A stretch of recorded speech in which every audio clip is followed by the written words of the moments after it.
I never thought a single keystroke could almost ruin my life, but it did. One second, I was just locking my laptop at the library. The next, I was staring down cops and HOA lawyers accused of being some kind of criminal mastermind. And here's the kicker. If she hadn't tried to destroy me, I never would have uncovered what she and her husband were hiding. My name's Marcus. I'm 34.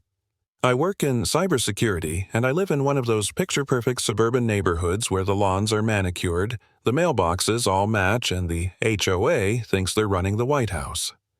On that particular afternoon, I just wanted peace and quiet. I had a contract deadline, so I camped out at the public library. Coffee water bottle headphones deep in the zone.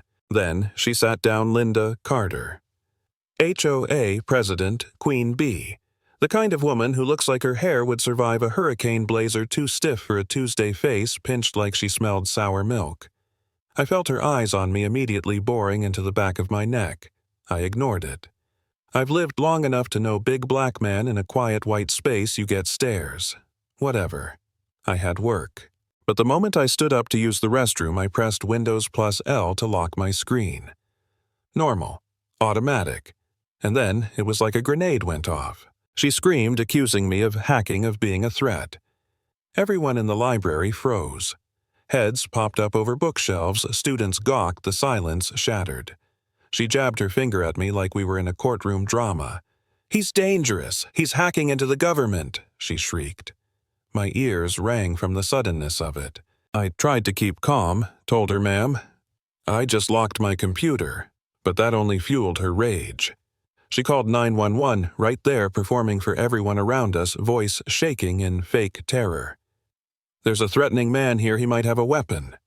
Weapon, I had a laptop and a water bottle, but she knew that word would summon sirens. Minutes later, cops stormed in, lights flashing through the library's glass walls.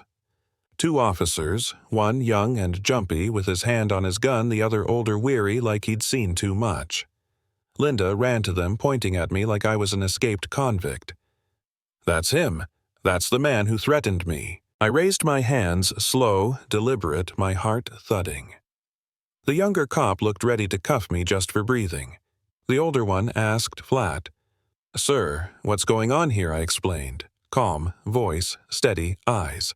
I'd just locked my laptop. Nothing more. The younger one squinted. "You were hacking." Linda kept screeching, demanding they search me, search my bag. At that point, I hated the script. I've lived it too many times, prove your innocence when you've done nothing wrong. But I also knew better than to argue.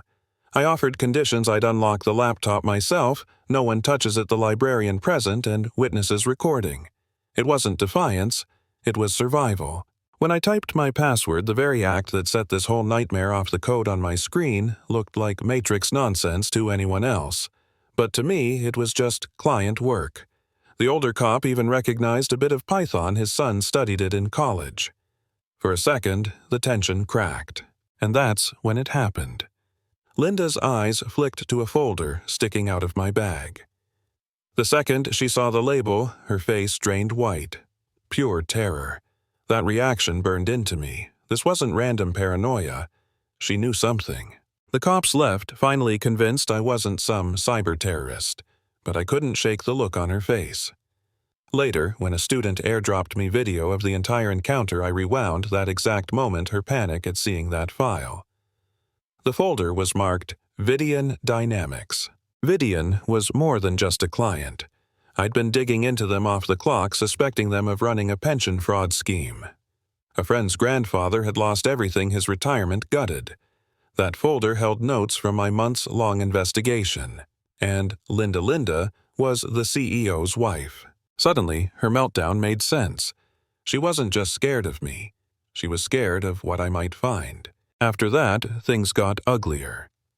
HOA sent me a formal complaint, demanded I be banned from all city libraries, tried to smear my name online. Anonymous accounts popped up spinning lies, claiming I was photographing kids casing the library. Classic character assassination.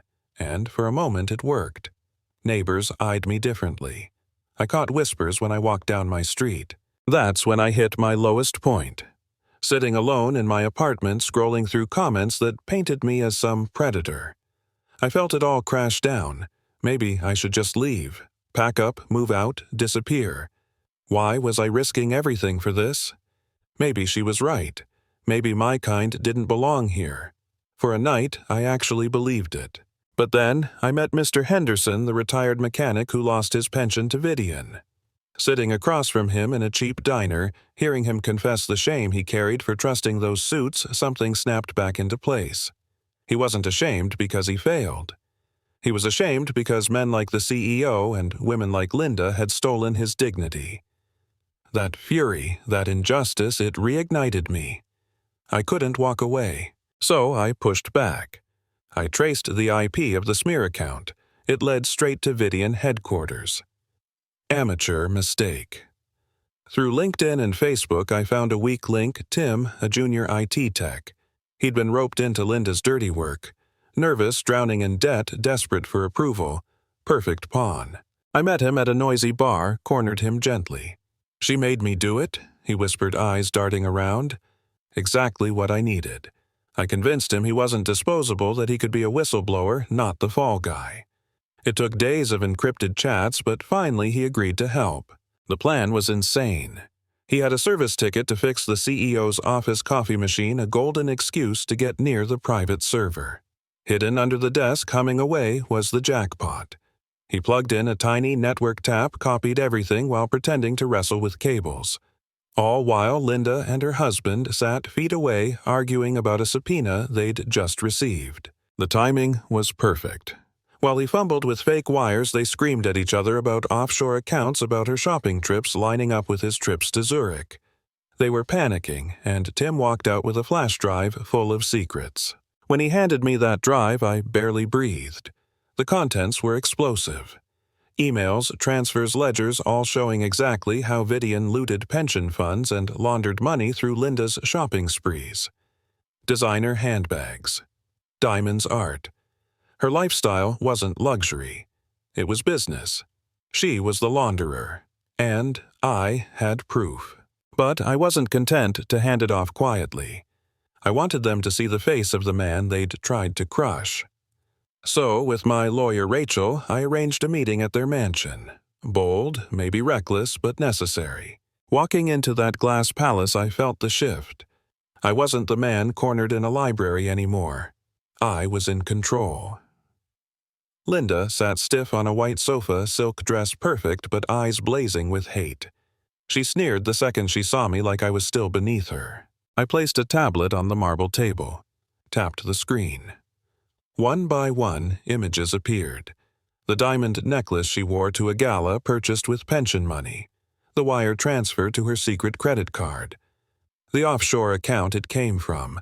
And finally the ledger with her initials tying it all together. Her face cracked. The CEO's bravado crumbled. They both stared at me silent. I leaned forward. It started in the library. You called me a thug, a hacker, a terrorist. You were right to be scared. Not because of what you thought I was, but because I found out exactly what you are. Rachel delivered the terms full confession liquidation of assets, restitution fund for victims. 24 hours. Or everything went to the Attorney General. We walked out leaving them pale and broken in their glass palace. And that's where it ended. Not with celebration, not with neighbors patting me on the back, just silence, the kind that comes when power shifts hands. Linda Carter, HOA. Queen reduced to nothing more than a headline and a booking photo. One act of hatred had exposed an empire of greed. She thought she knew my kind. She had no idea. And that's the lesson. Sometimes the very weapon used to break you becomes the blade that sets you free.